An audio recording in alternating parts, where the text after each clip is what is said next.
ভালো আছেন আপনারা?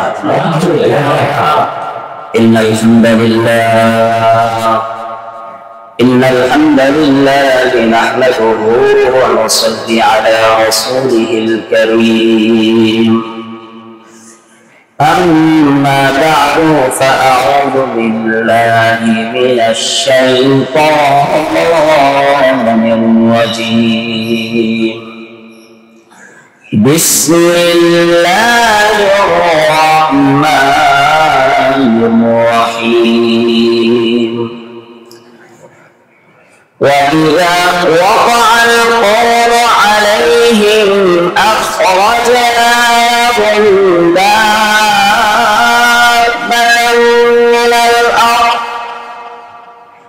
دابة من الأرض تكلمهم أن الناس كانوا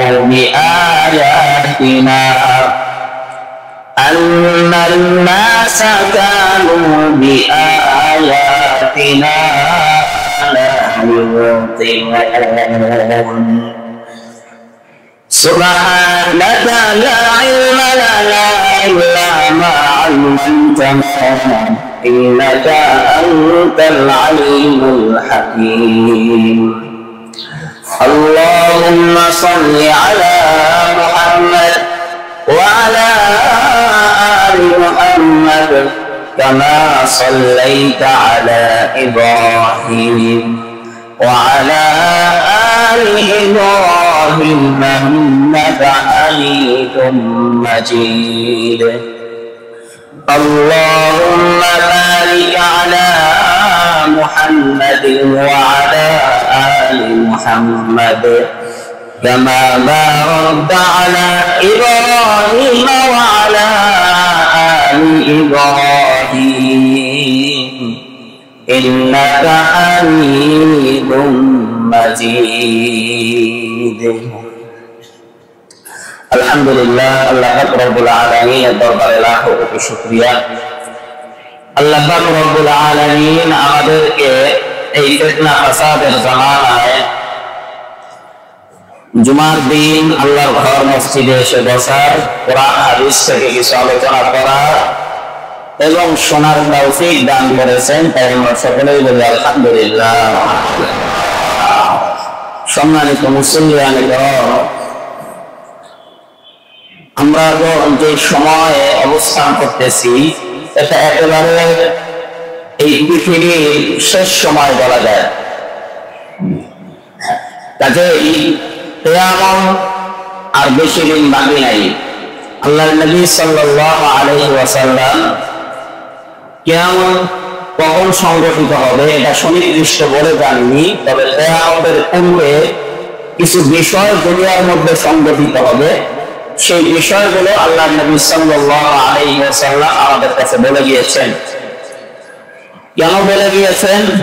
যাতে করে এই বিষয়গুলো যখন দুনিয়ার মধ্যে সংঘটিত হওয়া শুরু হবে, ওই বিষয়গুলো থেকে যেন আমরা শিক্ষা নিতে পারি, শিক্ষা নিয়ে যেন আমাদের আমলের যে দুর্বলতা আছে আমরা যেন সেই আমলের দুর্বলতা গুলো কাটিয়ে উঠে আমরা যেন সুন্দরভাবে পরিপূর্ণভাবে আল্লাহ পাক রব্বুল আলামিনের দাসত্ব গোলামি তার ইবাদত বন্দেগী করতে পারি। এই কারণে আল্লাহর নবী সাল্লাল্লাহু আলাইহি ওয়াসাল্লাম আমাদের সামনে এই ফিতনা কিয়ামতের আলামত সম্পর্কে বর্ণনা করে দিয়েছেন। সুবহানাল্লাহ। আমাদের ধারাবাহিক আলোচনা চলতেছিল কিয়ামতের বড় বড় আলামত সম্পর্কে। আজকে আমরা কিয়ামতের বড় বড় 10টি আলামতের মধ্য থেকে 5টি আলামত সম্পর্কে আলোচনা করব। এর মধ্যে 1 নম্বর হলো কিয়ামতের পূর্বে এই জমিন থেকে এক ধরনের প্রাণী বের হবে, যে প্রাণীগুলো মানুষের সাথে কথা বলবে। কি কথা বলবে? যে এই যে বর্তমানে নবী রাসূল যারা ছিলেন তারা কোরআনের দাওয়াত মানুষকে দিয়েছেন, উলামায়ে কেরাম মানুষদেরকে কোরআন হাদিসের আল্লাহর একত্ববাদের দাওয়াত দেওয়ার পরেও মানুষ আল্লাহর দিকে ফিরে আসতেছে না, তখন ওই মানব প্রাণীরা জমিন থেকে বের করে মানুষ মুমিন এবং কাফেরকে চিহ্নিত করে শুনবে। দুই নাম্বার, কিয়ামতের পূর্বে সূর্য আর পূর্ব দিক থেকে উদিত হবে না, হঠাৎ করে একদিন পশ্চিম দিক থেকে উদিত হবে। এটাও বড় একটি আলামত।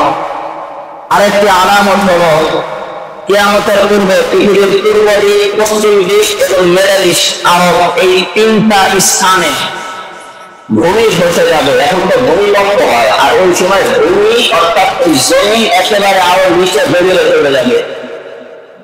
আর কিয়ামতের সর্বশেষ আলামত হলো ইয়ামান থেকে একটা আগুন বের হবে। সেই আগুন বের হয়ে মানুষদেরকে হাসরের ময়দানে একত্রিত করবে, তাড়িয়ে নিয়ে যাবে। এটা হলো কিয়ামতের সর্বশেষ আলামত। আজকে এই বড় বড় পাঁচটি আলামত আলোচনা করব। এরপরে কিয়ামতের ছোট ছোট কয়েকটি আলামত আছে, অনেকগুলি আলামত আছে, প্রায় 150-200 মতো। সেই ছোট ছোট আলামত গুলির আলোচনা আমরা শুরু করব। এর মধ্যে আজকে যদি সময় থাকে তাহলে একটা পয়েন্ট নিয়ে আলোচনা করব, সেটা হলো এই কিয়ামতের পূর্বে হতাহত অর্থাৎ হত্যাকাণ্ড দুনিয়ার মধ্যে ব্যাপকভাবে বেড়ে যাবে, যেটা আমাদের বর্তমান সমাজের মধ্যে হচ্ছে। ঠিক কিনা? এই যে পয়েন্টগুলো বললাম, আল্লাহ তৌফিক দান করলে কোরআন এবং হাদিসের আলোকে এই পয়েন্টের উপরে আলোচনা করবো ইনশাআল্লাহ। এক নম্বর পয়েন্ট, কিয়ামতের পূর্বে বড় বড় আলামতের একটি হলো যে জমিন থেকে একটা প্রাণী বের হবে। সূরাতুন নামলের 82 নম্বর আয়াতের মধ্যে আল্লাহ রাব্বুল আলামিন বলেন, وَإِذَا وَقَعَ الْقَوْلُ عَلَيْهِمْ أَخْرَجْنَا لَهُمْ دَابَّةً مِّنَ الْأَرْضِ تُكَلِّمُهُمْ أَنَّ النَّاسَ كَانُوا بِآيَاتِنَا لَا يُؤْمِنُونَ।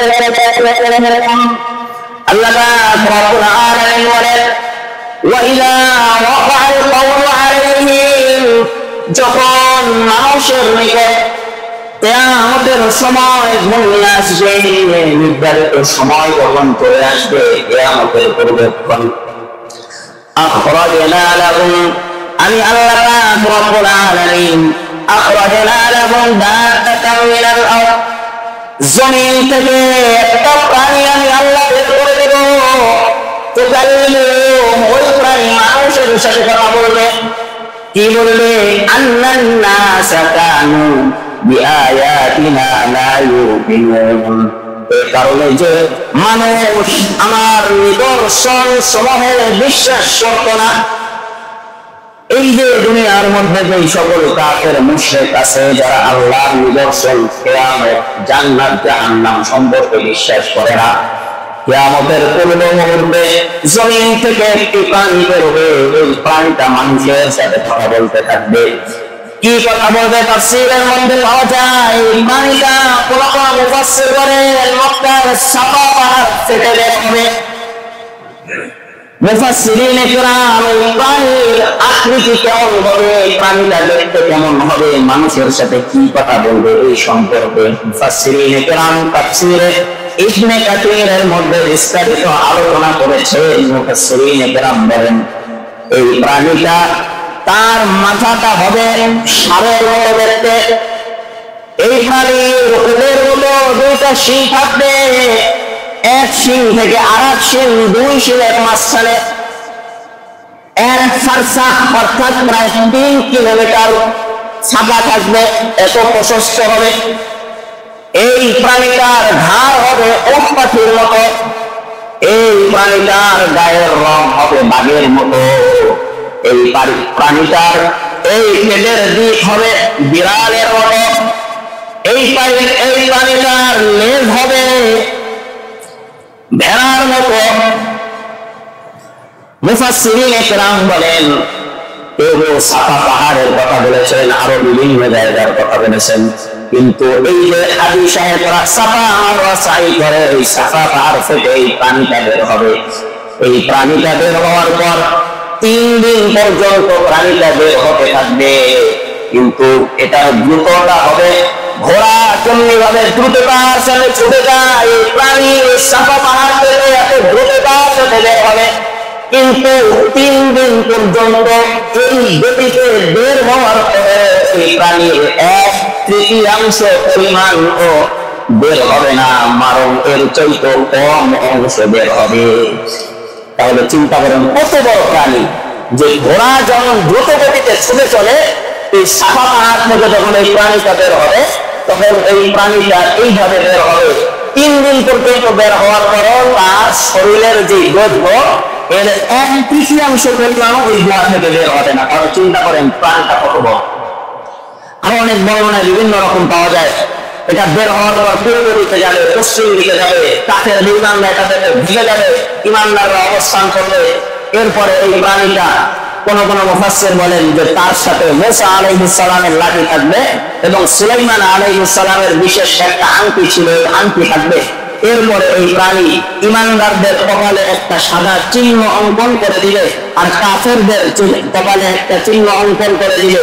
এরপরে ইমানদার কাফের পরস্পর একজন আরেকজনের সাথে দেখা হলে ইমানদার কাফেরকে বলবে, হে কাফের আমার পাওনা বুঝিয়ে দাও। কাফের ইমানদারকে বলবে, হে ইমানদার আমার পাওনা বুঝিয়ে দাও। আরেক বর্ণনায় পাওয়া যায় এই চিহ্ন অঙ্কন করার পর তখন ইমানদার কাফের পরস্পর বাজারে যাবে। বাজারে যাওয়ার পর একজন আরেকজনকে দেখে বলবে কি যে, হে কাফের তুমি আমার কাছে এটা বিক্রি করো। কাফের বলবে, হে ইমানদার তুমি এটা আমার কাছে বিক্রি করো। মুফাসসিরিনে কেরাম বলেন তখন এই প্রাণীটা ইমানদার আর কাফেরদেরকে চিহ্নিত করে দিবে, বলবে তুমি জান্নাতে যাবে আর তুমি জাহান্নামের মধ্যে যাবে।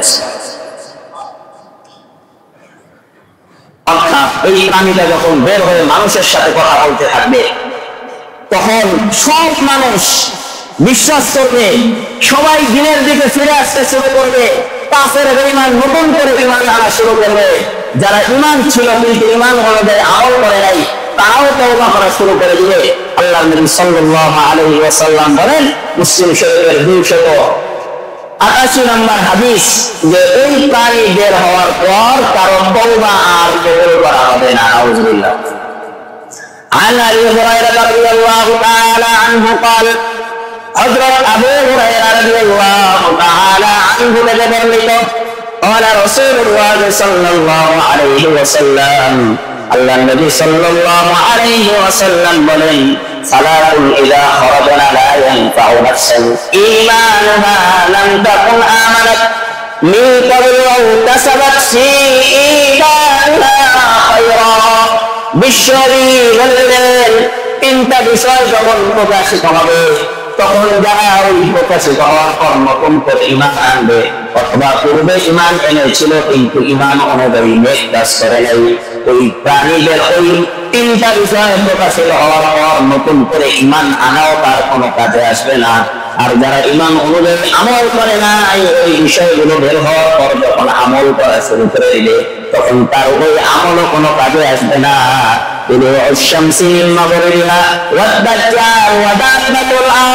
দাজ্জালের ফিতনা যখন শুরু হবে, সূর্য যখন এই পূর্ব দিগন্তের পরিবর্তে পশ্চিম দিগন্তে উদিত হবে এবং জমিন থেকে দাজ্জালুল আরদ এই প্রাণীটা বের হবে, তখন নতুন করে কেউ ঈমান আনলে তার ঈমান কোনো কাজে আসবে না।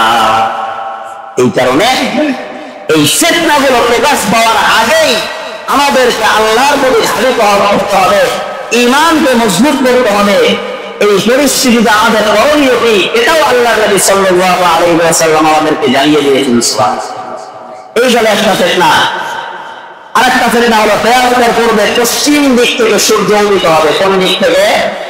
পশ্চিম দিক থেকে সূর্য উদিত হবে। সহিহ মুসলিমের 287 নম্বর হাদিস।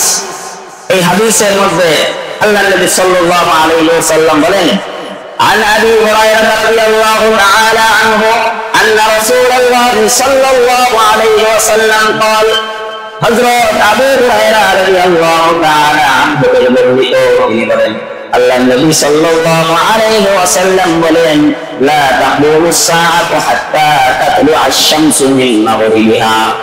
কিয়ামত যতক্ষণ পর্যন্ত সংঘটিত হবে না ততক্ষণ পর্যন্ত সূর্য পশ্চিম দিগন্তে না উদিত হয়। আর হাদিসের মধ্যে পাওয়া যায় সূর্য প্রতিদিন পূর্ব দিগন্ত থেকে উদিত হওয়ার পর যখন পশ্চিম দিগন্তে অস্ত যায় তখন ওই সূর্য আল্লাহর কাছে সিজদা করার অনুমতি চায়। আল্লাহ অনুমতি দেয়, সূর্য আল্লাহকে সিজদা করা শুরু করে দেয়। সুবহানাল্লাহ। একদিন হঠাৎ করে সূর্যকে আল্লাহ বলবে, আর সূর্য তুমি তোমার স্থানে ফিরে যাও। সূর্য ফিরে যাবে, যাওয়ার পর হঠাৎ করে ওই পূর্ব দিগন্ত থেকে আর সূর্য উদিত হবে না, ওই পশ্চিম দিগন্ত থেকে সূর্য উদিত হবে। উদিত হওয়ার পর ফাইদা তালাত মিন মাগরিবিহা আমানান নাসু কুল্লুহুম আজমাউন। আল্লাহর নবী বলেন, এই অবস্থা যখন দুনিয়ার মানুষ দেখবে, তখন দুনিয়ার সমস্ত মানুষ ঈমান আনবে। فيومئذ لا ينفع نفسا إيمانها لم تكن آمنت من قبل أو كسبت في إيمانها خيرا। আল্লাহর নবী জানায় দেন, সূর্য পশ্চিম দিগন্ত উদিত এই বিষয়টা দেখার পর নতুন করে কারো ঈমানকে আল্লাহ বহন করবে না, আর কোন ঈমানদার আমল করবে না, ইসলাম মোতাবেক জীবনযাপন করবে না। সূর্যের তেজনা রেখে সে আমল করা শুরু করে দেবে। আল্লাহর নবী বলেন, ওই সময় তারা আমল আল্লাহ তাআলা কবুল করবে না, তার তওবা কবুল করবে না। অর্থাৎ ওই সূর্য উদয়ের পূর্বে যারা ঈমানদার ছিল তারাই জান্নাতি হয়ে যাবে, আর যারা বেঈমান ছিল অথবা ঈমানদারদের মধ্যে আমল করতো আর তাদের ঠিকানা হয়ে যাবে ওই জাহান্নামের মধ্যে। নাউযুবিল্লাহ। এই ভয়াবহ ফিতনা আমার সামনে আপনার সামনে উপস্থিত হয়ে যাচ্ছে। মুহতারাম হাজিরিন, এই পশ্চিম দিকে সূর্য উদিত হওয়ার পর আল্লাহর নবী সাল্লাল্লাহু আলাইহি ওয়াসাল্লাম মুসলিম শরীফের 6882 নম্বর হাদিসের মধ্যে বলেন, এই সময় কারো তওবা কবুল করা হবে না। মুহতারাম হাজিরিন, এরপরে কিয়ামতের পূর্বে এই পৃথিবীর পূর্ব দিগন্ত আনুমানিক এই যে জাপান, সূর্য ডুবে কোথায় বলেন তো? জাপান। আর পশ্চিম দিগন্ত, পশ্চিম দিক নির্দিষ্টভাবে আল্লাহর নবী কোনো দেশের কথা বলেন নাই, দিকের কথা বলেছেন। আনুমানিক পশ্চিম দিক হলো আমেরিকা, আর মিডল ইস্ট অর্থাৎ আরব, মদিনা এবং মক্কার মাঝামাঝি একটা জায়গা আছে বাইদা নামক স্থান।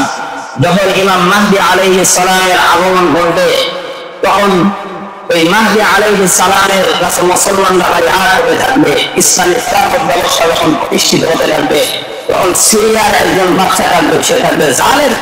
ওই সিরিয়ার বাচ্চা যখন তার এই বিষয়টা পাবে, তখন একটা সুন্দর পাঠাবে ইমাম মাহদীকে প্রতিহত করার জন্য। তারা ওই মক্কা মদিনার নিকটবর্তী বাইদা নামক স্থানে যখন আসবে, আল্লাহর নবী সাল্লাল্লাহু আলাইহি ওয়াসাল্লাম বলেন যে তাদের সামনের অংশকে আল্লাহ মাটির মধ্যে একেবারে ধসিয়ে দিবেন। তখন তারা পিছনের মানুষদের থেকে সাহায্য চাইবে, তাদেরকেও আল্লাহ ধসাই দিবে। এরপরে একজন মানুষ শুধু অবশিষ্ট থাকবে, ওই ব্যক্তি গিয়ে মানুষের কাছে এই বিষয়টা সংবাদ দিলে দেওয়ার পর সিরিয়া, জর্ডান, শাম এই দেশের যে সকল ওলামায়ে কেরাম আছে, তারা মদিনায় এসে, মক্কায় এসে ইমাম মাহদীর হাতে বাইআত গ্রহণ করবে। বাইআত হওয়ার পর ইমাম মাহদীর নেতৃত্বে দাজ্জালের ফিতনা শুরু হবে, মালহামাতুল কুবরা শুরু হবে। ইমাম মাহদীর নেতৃত্বে পৃথিবীর মধ্যে যুদ্ধ চলতে থাকবে, মুসলমানরা বিভিন্ন দেশ বিজয় করে নিবে। দাজ্জালের ফিতনা যখন ব্যাপক হয়ে যাবে, আল্লাহ ঈসা আলাইহিস সালামকে দুনিয়ার মধ্যে পাঠাবেন। ঈসা আলাইহিস সালাম এই দাজ্জালকে বর্তমানে ইসরায়েলের কারে লুত নামক স্থানে হত্যা করবে। সুবহানাল্লাহ। এই হলো কিয়ামতের বড় বড় আলামত। মুহতারাম হাজিরিন, এখন তো ভূমিকম্প হয়, কিন্তু কিয়ামতের আগে আল্লাহ তো এই তিন দিগন্তে ভূমিকে একেবারে ধসিয়ে দিবে। সর্বশেষ 10 নম্বর যে আলামত, এই আলামত হলো ইয়ামান থেকে আগুন বের হবে। এই আগুন মানুষদেরকে হাসরের ময়দানে দিকে নিয়ে যাবে। সহিহ মুসলিমের 7177 নম্বর হাদিস। আল্লাহ নবী সাল্লাল্লাহু আলাইহি ওয়াসাল্লাম কিয়ামতের বড় বড় 9টি আলামত বর্ণনা করার পর বলেন, ওয়া আখিরু যালিকা নারুন তাখরুজু মিনাল ইয়ামানি তা'রুমুন নাসা ইলা মাহশারিহিম।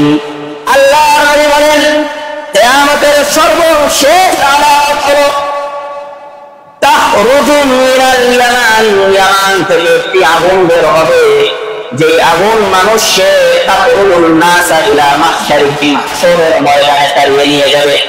হাসরের ময়দান কোথায় হবে? ইয়ামানের একটি প্রদেশ আছে যেটাকে বলা হয় হাজরামাউত। এই প্রদেশ ইয়ামানের দক্ষিণ পূর্ব অঞ্চলে অবস্থিত। তিরমিজি শরীফের 2217 নম্বর হাদিসের মধ্যে আছে, عن سالم بن عبد الله بن عمر عمر بن الخطاب رضي الله تعالى عنه النبي سالم رحمة الله عليه বলেন قال رسول الله صلى الله عليه وسلم الله النبي صلى الله عليه وسلم বলেন ستخرج نار من حضرموت أو من نحو حضرموت قبل يوم القيامة تحشر الناس الله النبي বলেন কিয়ামতের পরে ইয়ামানের হাজরামাউত প্রদেশ থেকে অথবা হাজরামাউতের যে সমুদ্র আছে ওই সমুদ্রের দিক থেকে বিশাল আগুন বের হবে। এই আগুন বের হওয়ার পর দুনিয়ার সমস্ত মানুষ আগুন দেখার পর সবাইকে একত্রিত করে ফেলবে।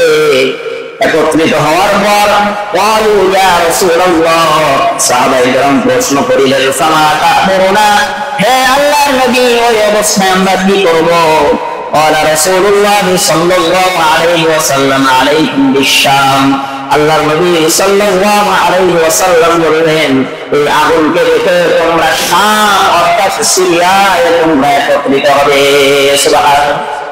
সিরিয়ার কথা কেন বললেন? কারণ কিয়ামতের পরে মক্কা মদিনার যুদ্ধ মুসলমানদের মাঝে কমে যাবে। যে জানেন সিরিয়া, শাম, জর্ডান, লেবানন এই অঞ্চলটা ইসলামের ভূমি হবে।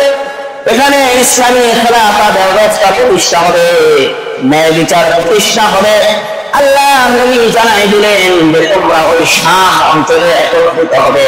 কোন কোন মুফাসসিরিনে কেরাম বলেন আল্লাহ রাব্বুল আলামিন এই যে সিরিয়ার যে অঞ্চলটা আছে এই অঞ্চলটাকে সংস্কার করে এক সমতল ভূমিতে পরিণত করবে, আর ওই জায়গাটার মধ্যেই কিয়ামতের ময়দান সংগঠিত হবে। আল্লাহ নবী সাল্লাল্লাহু আলাইহি ওয়াসাল্লাম বললেন যখন এই আগুন বের হবে তখন তোমরা ওইখানে গিয়ে একত্রিত হবে।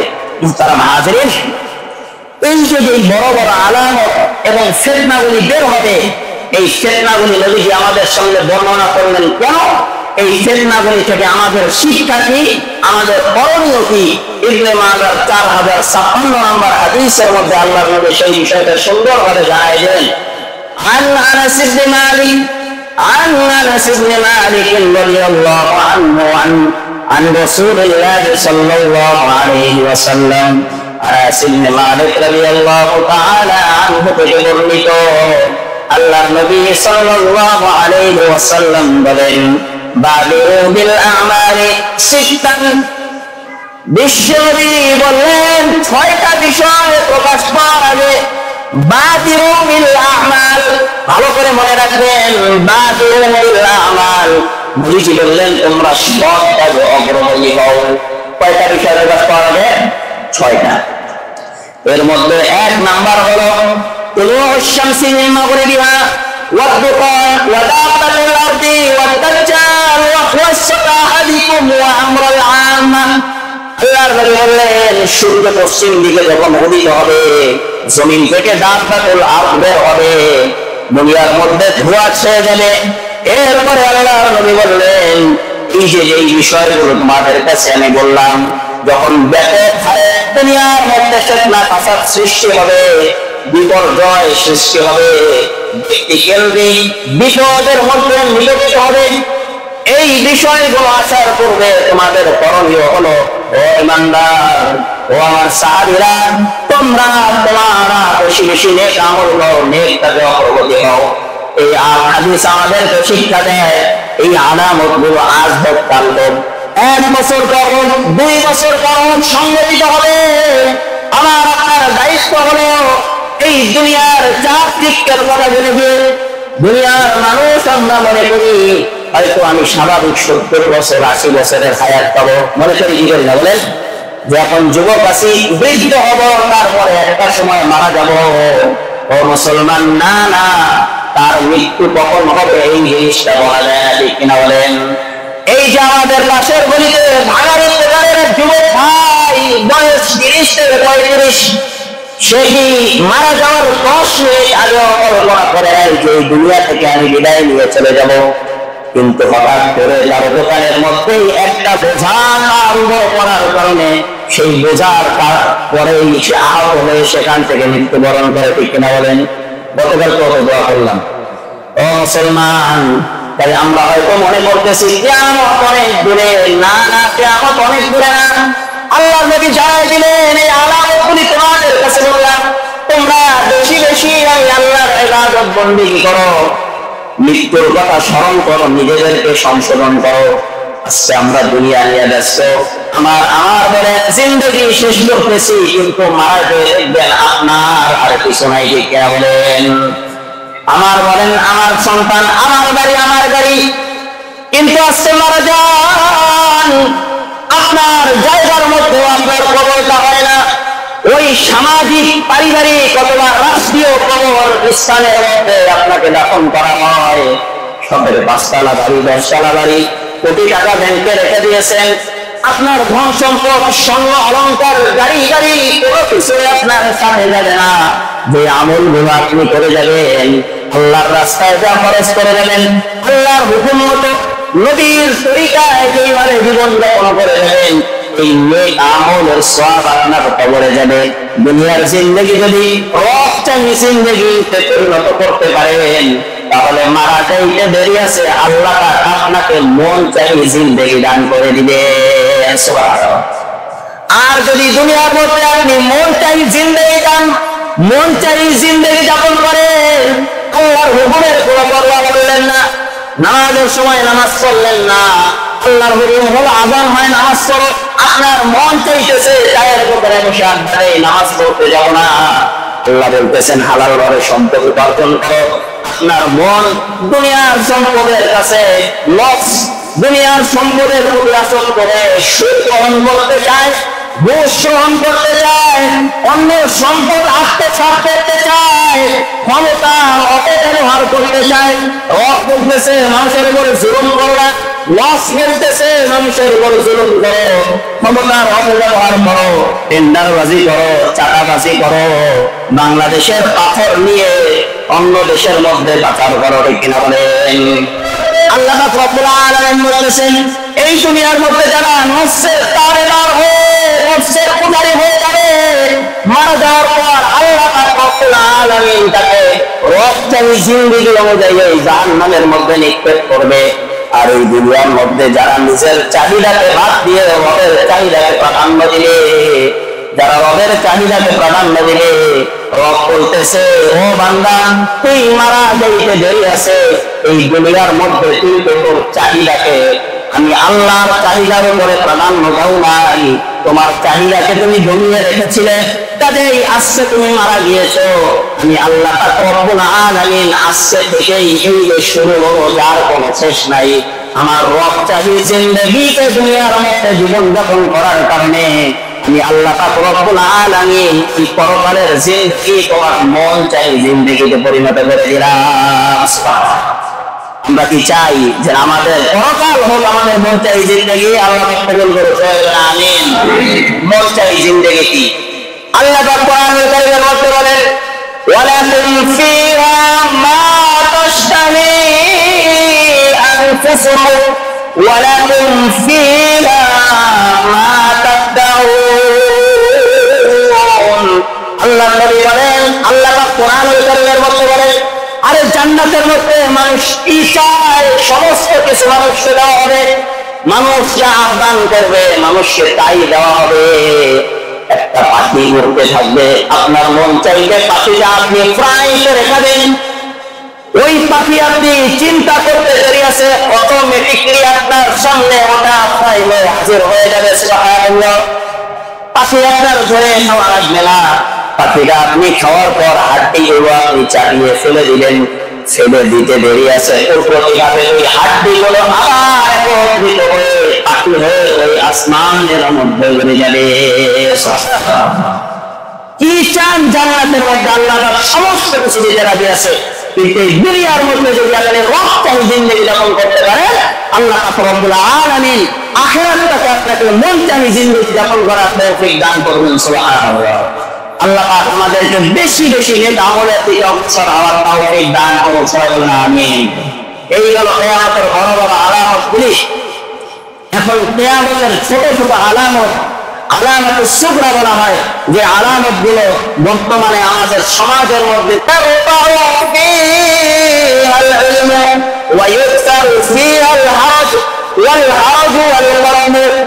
আল্লাহর নবী সাল্লাল্লাহু আলাইহি ওয়াসাল্লাম বলেন, কিয়ামতের আগে এমন একটা সময় আসবে যখন সমাজের মধ্যে মূর্খতা বিস্তার লাভ করবে।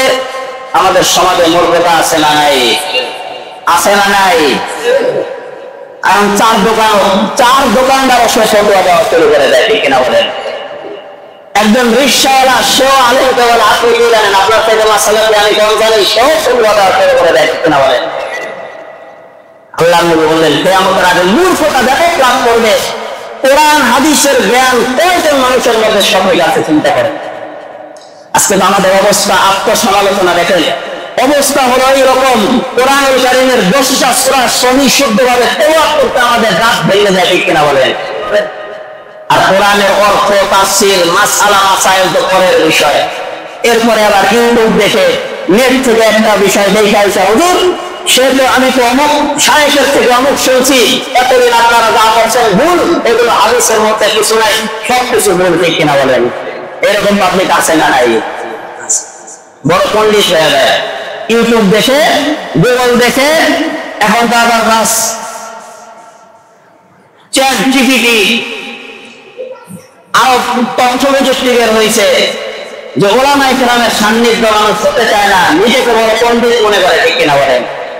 মনে রাখবেন, যারা এই ইউটিউব আর ফেসবুক দেখে, আমরা দেখেন আজকে আপনার জিন্দেগির সামান্য জ্বর হলে আপনি সেই ডাক্তারের পরামর্শ ছাড়া আপনি ওষুধ পেতে চান না। আপনার বুকের মধ্যে ক্যান্সার হলে আপনি সেই ক্যান্সার ট্রিটমেন্টের জন্য ডাক্তারের পরামর্শ ছাড়া আমরা ওষুধ খাই না। আজকে ভিডিও, সিজারের ভিডিও পাওয়া যায় কি যায় না বলেন? আপনি ইউটিউব দেখে একটা ছুরি নিয়ে নিজের স্ত্রীর সিজার করেন, এইরকম কোনো ব্যক্তি দুনিয়ার মধ্যে আছে, করবে বলেন? না। আজকে আমরা কোন রোগ হলে দুনিয়ার ইউটিউব দেখে, ভিডিও দেখে আমরা তার ট্রিটমেন্ট গ্রহণ করি না। এই দুনিয়ার 40 বছর 50 বছর হায়াতের জন্য যদি আমরা এত সতর্ক হই, তাহলে আপনার পরকালের মধ্যে এরকম একটা যার শুরু আছে শেষ নাই, এইরকম একটা বিষয় আপনি দিন সম্পর্কে অভিজ্ঞ আলেমের সমালোচনা না হয়ে কিভাবে আপনি ইউটিউব আর ফেসবুকের সংলগ্ন হয়ে আপনি আমল করেন, এটা আপনার সেই নির্ভর লোক এই দুনিয়ার মধ্যে আর কেউ নাই, ঠিক না বলেন? বিষয়টা বুঝছেন? দুনিয়াবি কোনো বিষয় আমরা সেই বিষয়ে অনেক লোকের সাথে সাক্ষাৎ করি, কি করি না বলেন? বাড়ি বানাইতে হলে আমরা ইঞ্জিনিয়ারকে খবর নেই, কি দেই না? না, আপনি ইউটিউব থেকে ইটের গাঁথনি দেওয়া শুরু করে দেন। দেন ইউটিউবে ভিডিও পাওয়া যায় না, বাড়ি বানালে সিজারের ভিডিও ইউটিউবে পাওয়া যায় না, ক্যান্সার অপারেশনের ভিডিও ইউটিউবে পাওয়া যায় না। আমি এখন করি, কারণ কি ক্ষতি হয়ে যাবে। তাহলে আপনার পরকাল, জান্নাত, জাহান্নাম যেই বিষয়ের উপর নির্ভরশীল, দিনী বিষয় আপনি একজন হক্কানি বিজ্ঞ আলেমের শরণাপন্ন না হয়ে আপনি ইউটিউবের উপর নির্ভর করেন, তাহলে কি ওই ইউটিউব দেখে যেমনি ভাবে আপনি একজন ব্যক্তি যদি বউয়ের স্বীকার করে যেমনি ভাবে বউয়ের প্রাণকে হানি করবেন, অনুরূপ ভাবে ইউটিউব দেখে কোন আলেমের শরণাপন্ন না হয়ে যদি মানুষ নিজের আখিরাতের জিন্দেগি কামনা করে, তাহলে ওই তার স্ত্রীর মতো তার আখিরাতের জিন্দেগি বরবাদ হয়ে যাবে, কিনা? আল্লাহ আমাদেরকে বোঝার তৌফিক দান করুন। আল্লাহ নবী বলতেছেন, মূর্খতা দুনিয়ার মধ্যে শেষ যাবে। আল্লাহ পাক ইলম, কোরআন হাদিসের জ্ঞানকে উঠিয়ে নেবেন। কিভাবে নেবেন? আলেমদেরকে মৃত্যুর মাধ্যমে আল্লাহ পাক জ্ঞান উঠিয়ে নেবেন। এরপরে আল্লাহ নবী সাল্লাল্লাহু আলাইহি ওয়াসাল্লাম বলতেছেন, সমাজের মধ্যে হরস বৃদ্ধি পাবে। হরস কি? অর্থাৎ হত্যাকাণ্ড সমাজের মধ্যে বৃদ্ধি পাবে, যা বর্তমান সমাজে আমরা দেখতেছি, ঠিক কিনা বলেন? কিয়ামতের পূর্বে এত বেশি হত্যাকাণ্ড চলবে, এত বেশি মানুষ হত্যা করবে যে একজন হত্যাকারী সে জানবে না যে ওই নিহত ব্যক্তিকে সে কেন হত্যা করছে। আবার ওই নিহত ব্যক্তি সে বুঝতে পারবে না যে আমাকে কেন হত্যা করা হলো। যে বিষয়গুলো বর্তমান সমাজের মধ্যে অহরহ করতেছে, ঠিক কিনা বলেন? আল্লাহ নবী সাল্লাল্লাহু আলাইহি ওয়াসাল্লাম সহিহ মুসলিমের 7196 নম্বর হাদিস, এই হাদিসের মধ্যে বলেন, عن أبي هريرة رضي الله تعالى عنه قال أبو هريرة رضي الله تعالى عنه قال رسول الله صلى الله عليه وسلم আল্লাহর নবী সাল্লাল্লাহু আলাইহি ওয়াসাল্লাম বলেন والذي نفسي بيده لا تذهب الدنيا حتى يأتي على الناس يوم আল্লাহর নবী বলেন ততক্ষণ পর্যন্ত দুনিয়া ধ্বংস হবে না, কিয়ামত সংঘটিত হবে না। আল্লাহর নবী বলেন সেই সত্তার সর্ব যার হাতে আমি মুহাম্মদুর রাসূলুল্লাহ প্রাণ, ততক্ষণ পর্যন্ত এই দুনিয়া ধ্বংস হবে না, যতক্ষণ পর্যন্ত না মানুষের কাছে এমন একটা যুগ আসবে, এমন একটা জামানা আসবে। কি জামানা? লা তাযহাবু দুনিয়া। আল্লাহর নবী বলেন লা ইয়াদরিল কাতিলু ফীমা কাতালা। এমন একটা সময় আসবে যে সময়ে একজন হত্যাকারী ব্যক্তি সে জানবে না কেন সে একজন মানুষকে হত্যা করেছে। আবার আল্লাহর নবী বলেছেন ওয়াল মাকতুলু ফীমা কুতিলা। যাকে হত্যা করা হলো ওই ব্যক্তিও জানবে না কেন তাকে হত্যা করা হয়েছে। ফাকিলা কাইফা ইয়াকুলু যালিকা ক্বালা। আল্লাহর নবী সাল্লাল্লাহু আলাইহি ওয়াসাল্লামকে সাহাবায়ে কেরাম জিজ্ঞাসা করলেন, হে আল্লাহর নবী এই বিষয়গুলো কিভাবে সংঘটিত হবে? আল্লাহর নবী বললেন আনহাজ, যে যখন এই হত্যাকাণ্ড হতাহত মানুষকে আহত করা হত্যা করা এই বিষয়টা দুনিয়ার মধ্যে বিস্তার লাভ করবে। আল্লাহর নবী বললেন এই সময়টা ওই ফিতনার মধ্যে যে ব্যক্তি অন্যায়ভাবে মানুষকে হত্যা করলো, আবার ওই ব্যক্তিও যাকে নিহত করা হচ্ছে ওই ব্যক্তিও তার ওই ফিতনার মধ্যে জড়িত হয়ে গেল। আল্লাহর নবী বলেন আল কাতিলু ওয়াল মাকতুলু ফিন্নার। হত্যাকারী এবং নিহত ব্যক্তি উভয়ে আল্লাহর জাহান্নামের মধ্যে যাবে। নাউযুবিল্লাহ। যে কিয়ামতের পূর্বে এমন একটা সময় আসবে মানুষ মানুষকে হত্যা করবে, কেন হত্যা করতেছে সে জানে না, হত্যাকারী জানবে না যে নিহত ব্যক্তিকে কেন হত্যা করতেছে, আবার নিহত ব্যক্তিও বুঝতে পারবে না যে তাকে কেন হত্যা করা হচ্ছে। সেই সময় কি এখন করছে কি হচ্ছে না বলেন? আল্লাহ নবী সাল্লাল্লাহু আলাইহি ওয়াসাল্লাম তার সুসংবাদ শুরু হয়েছে, কিয়ামতের আগে আরো ব্যাপক এটা ধারণ করবে। তখন কি হবে? আল্লাহ নবী বলতেছেন যে আপনাকে যদি কেউ অন্যায়ভাবে হত্যা করে আপনি তাকে প্রতিহত করবেন, কিন্তু আপনিও তার মতো জালেম হয়ে যদি তাকে হত্যা করতে যান, এরপরে দুইজনের একজন ব্যক্তি নিহত হলে আল্লাহ নবী বলতেছেন ওই দুই ব্যক্তি জাহান্নামের মধ্যে যাবে। নাউযুবিল্লাহ। বর্তমান সময়ে দেখা যায় দুনিয়ার মানুষ দল করে, নেতার হুকুম মানে, নেতার হুকুমে তাকে হত্যা করতেছে, বাস তার কোন খবর নাই। ঠিক কিনা বলেন? এই সমাজের মধ্যে হচ্ছে কি হচ্ছে না বলেন? খুন খারাপি হচ্ছে কি হচ্ছে না? বিগত এক মাসের খবর নেন বাংলাদেশের বিভিন্ন প্রান্তে কি পরিমাণ হত্যাকাণ্ড বর্তমানে হচ্ছে। আত্মীয় স্বজন আত্মীয়কে হত্যা করতেছে, চাচাতো ভাই বোন তাদের মধ্যে সম্পর্কের কারণে হত্যা হচ্ছে, স্বামী স্ত্রী স্বামীকে হত্যা করতেছে। এই যে বিগত কয়েকদিন আগে দেখেন নাই চাঁদার কারণে এই মিটফোর্ড হসপিটালের সামনে এক ব্যক্তিকে পাথর মেরে হত্যা করা হয়েছে। ঠিক কিনা বলেন? আর কয়েকদিন আগে এই চাঁদাবাজের ভিডিও করার কারণে এই যে গাজীপুর চৌরাস্তায় তহিদ নামক সাংবাদিককে ওপেন কুপিয়ে হত্যা করা হয়েছে। ঠিক কিনা বলেন? এই যে হত্যাকাণ্ডগুলো হচ্ছে কেন হচ্ছে? কিয়ামতের আলামত। নবী কি বলতেছেন আজকে দুনিয়ার মানুষ সে কেন হত্যা করতেছে সে নিজেও জানে না। উপর থেকে অর্ডার হয়েছে, টাকা পাইছে, হত্যার চুক্তি হয় না, গুন্ডা ভাড়া করে, হত্যাকারী ভাড়া করে, তোমার 2 লাখ টাকা দিলে আমাকে হত্যা করতে হবে। আমি টাকা পাইছি কেন হত্যা করবো আমার জানার বিষয় না, গায়ে আমার সেটেল হত্যা করতেছে। এরকম ঘটনা সমাজের মধ্যে ঘটতেছে, কি করতেছে মানে এটা হলো সমাজের করুণ অবস্থা। মুহতারাম হাজিরিন, এই যে হত্যাকাণ্ড এইগুলো হলো কিয়ামতের আলামত। আল্লাহ নবী সাল্লাল্লাহু আলাইহি ওয়াসাল্লাম বলেন যে কিয়ামতের পূর্বে এমন সময় আসবে যে সকালবেলা এক ভাই তার ভাইকে হত্যা করা এটাকে হারাম মনে করবে, কিন্তু বিকাল বেলা আবার এই ভাইকে হত্যা করা হালাল মনে করবে। সেটা কি হবে? এটার একটা এক্সাম্পল আপনাদেরকে আমি দেই যে এই যে বর্তমানে রাজনৈতিক যে ক্রন্দন বা রাজনৈতিক যে প্রতিহিংসা আমাদের সমাজের মধ্যে আছে, অনেক পরিবারে দেখবেন এক ভাই এই দল করতেছে আর এক ভাই তার বিপক্ষের দল করতেছে। ঠিক কিনা বলেন? একই বংশের ভাইয়েরা এই দল করতেছে, চাচাতো ভাইয়েরা আর এক দল করতেছে। পরস্পর কি দেখা যায়, যেই ভাই 2 দিন আগে যার সাথে সম্পর্ক ছিল আজকে দলের মহাব্বতে এইরকম রাজনৈতিক প্রতিহিংসার শিকার হয়ে নিজের ভাইকে হত্যা করতে সে সামান্য পরিমাণ চিন্তা করে না, ঠিক কিনা বলেন? এটা হলো কিয়ামতের একটি আলামত। আল্লাহর নবী সাল্লাল্লাহু আলাইহি ওয়াসাল্লাম তিরমিজি শরীফের 2192 নম্বর হাদিসের মধ্যে বলেন, ইউসবিহু রাজুলু মুমিনান ওয়া ইউমসি কাফিরা। আল্লাহর নবী বলেন কিয়ামতের পূর্বে মানুষ সকালবেলা ঈমানদার থাকবে, বিকালবেলা কাফের হয়ে যাবে।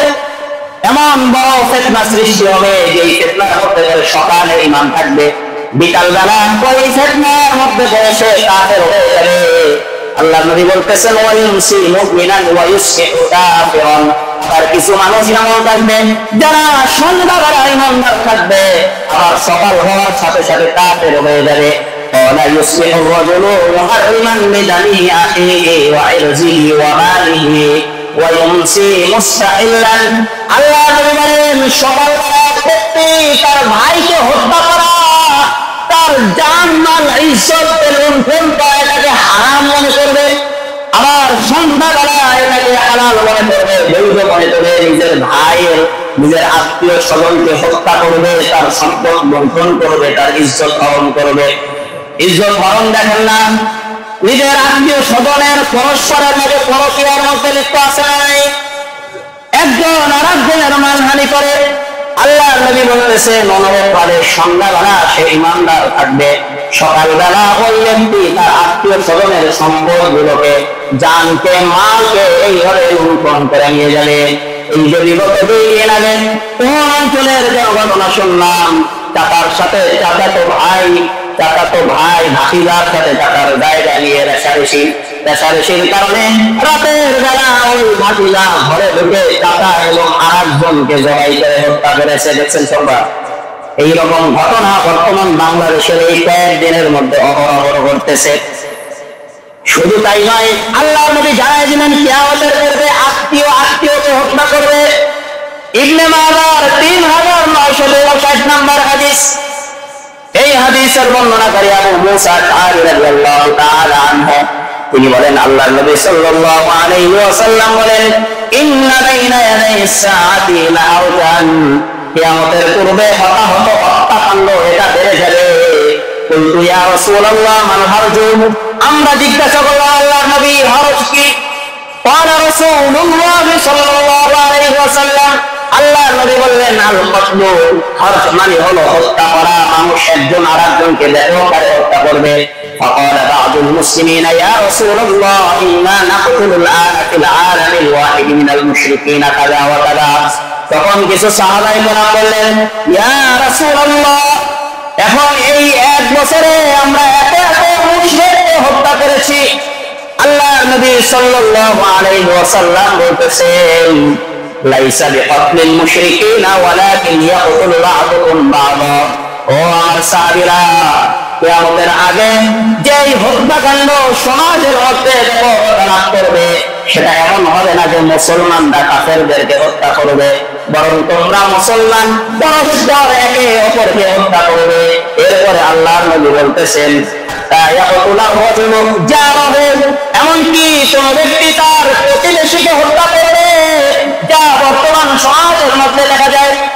1 বিঘা জায়গা নিয়ে, সামান্য একটা গাছ নিয়ে, একটা জায়গা নিয়ে, জমিনের একটা বাউন্ডারি নিয়ে, একটা বাড়ি নিয়ে, ছোট ছোট বিষয় নিয়ে মানুষকে হত্যা করতে সামান্য পরিমাণ ভয় পায় না।